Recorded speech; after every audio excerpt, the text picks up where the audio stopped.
Assalamualaikum dan salam sejahtera. Anda bersama saya Rabika Libau di Mutakhir edisi petang bersamaan 11 Mac 2022 di Sabah Hits Online TV. Kita terus ke tajuk utama. Yang berhormat Flovia Eng melawat jambatan kayu di Kampung Minawo. Perkhidmatan drive-in di BKK. Cubaan seluduk minuman keras.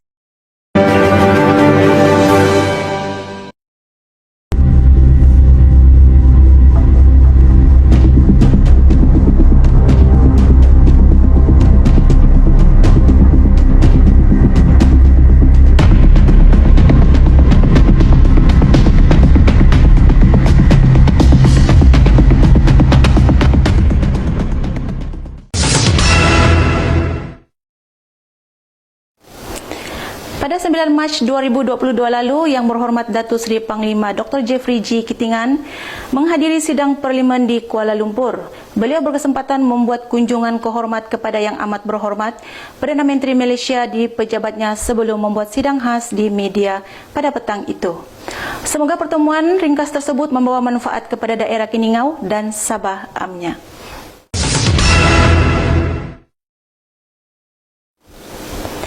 Bersamaan 10 Mac 2022, Yang berhormat Flovia Eng bersama unit pemimpin pembangunan masyarakat UPPM dan JKR Kiningau telah melawat keadaan jambatan kayu yang telah menjadi laluan penghubung dari Kampung Minawo Laut ke Kampung Baita. Dalam lawatan tersebut, beliau dan pihak JKR telah mengarahkan dan mencadangkan supaya laluan tersebut ditutup kepada semua jenis kenderaan bermula pada Khamis kemarin dan sebaiknya menggunakan jalan alternatif lain iaitu melalui Kampung Minawo Ulu ke Kampung Baita hingga ke Mesej Bunang. Pihak JKR juga menasihatkan penduduk agar tidak mengubah suai struktur jalan dalam seliaan JKR kerana tindakan tersebut adalah satu kesalahan besar dan boleh dikenakan tindakan undang-undang oleh pihak JKR.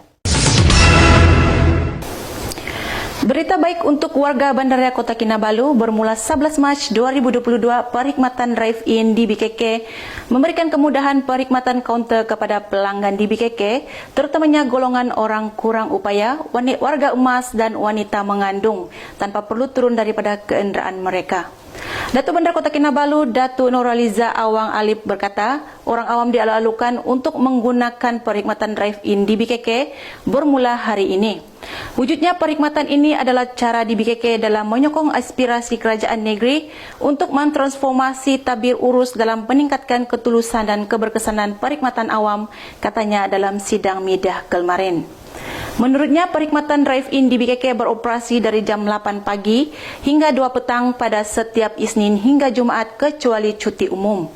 Bagaimanapun, orang ramai yang berurusan dengan pihak petugas drive-in di BKK hendaklah mematuhi SOP COVID-19 bagi mengelakkan penularan wabak COVID-19, katanya pada sidang media kemarin. Kita kembali selepas ini.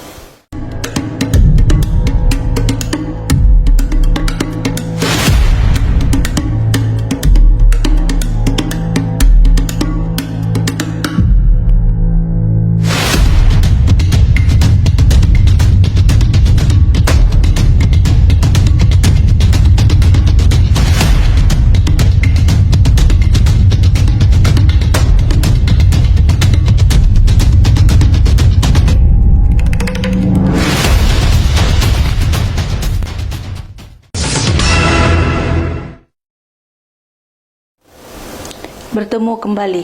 Pada 10 Mac 2022 kemarin, Menteri Pembangunan Luar Bandar Sabah yang juga merupakan ahli undangan negeri Tamparuli, Yang berhormat Datu Jahid Jahim bersama ADO Tamparuli Herman Tunggiging bersama dengan kaki tangan pejabat Menteri KPLB Sabah mengadakan lawatan ke Padang Pekan Tamparuli bagi tujuan meninjau keadaan lampung solar yang telah dipasang di padang tersebut pada Khamis kemarin. Yang berhormat Datu Jahid Jahim juga telah membuat penyerahan baju jersey kepada pasukan bola sepak pilihan Tamparuli yang mana akan menyertai kejohanan bola sepak Piala Ketua Menteri di Padang Estetik Universiti Malaysia Sabah yang akan bermula pada 14 Mac nanti.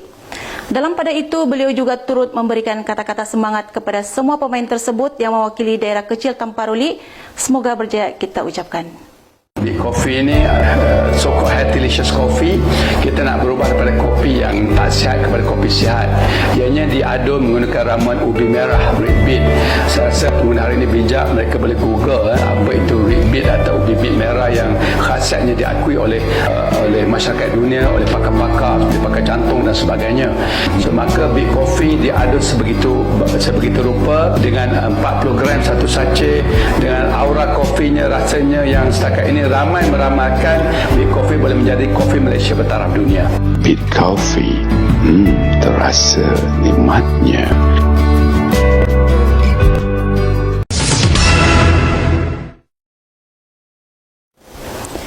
Menteri di Jabatan Perdana Menteri Hal Ehwal Ekonomi, Datuk Seri Mustafa Mohamad berkata Sabah akan diberikan tumpuan dalam usaha kerajaan membasmi miskin tegar menjelang tahun 2025. Mustafa berkata berdasarkan tinjauan pendapatan perbelanjaan isi rumah dan kemudahan asas 2019, pendapatan isi rumah kasar bulanan purata di negeri itu adalah 5,745 iaitu lebih rendah berbanding purata nasional sebanyak 7,901. Kerajaan sedar bahawa ketidaksamaan pembangunan antara wilayah dan negeri masih wujud termasuk Sabah, katanya di Dewan Rakyat. Menurutnya lagi, bagi mempercepatkan pembangunan sosioekonomi di Sabah, buat pertama kalinya satu bab khusus untuk memperkukuhkan pembangunan sosioekonomi di Sabah dan Sarawak telah dijangka dalam rancangan Malaysia ke-12. Katanya lagi, dalam mempercepatkan pembangunan di negeri-negeri yang kurang membangun, kerajaan telah memberi komitmen mengagihkan sekurang-kurangnya 50% daripada peruntukan pembangunan asas kerajaan persekutuan kepada negeri-negeri tersebut termasuk Sabah. Tikins ini dapat melegakan sembelit, dapat meratakan perut yang buncit, dapat membersihkan usus secara berkesan, mengurangkan berat secara efektif, mengurangkan sakit lutut dan dapat mengurangkan kebas kaki dan tangan. Bukan itu saja, Pretty Cleanse juga dapat membaiki sistem pernafasan, juga dapat menurunkan paras glukosa dan dapat mengawal tahap kolesterol, mengawal diet yang seimbang, dapat mengawal hormon dan mampu mengurangkan masalah obesitas.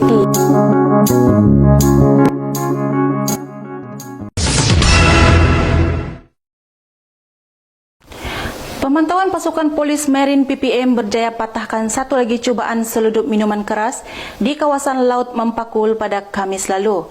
Dalam kejadian awal pagi itu, bot yang membawa minuman keras berkenaan dikesan pasukan operasi yang sedang menjalankan rondaan di perairan berkenaan.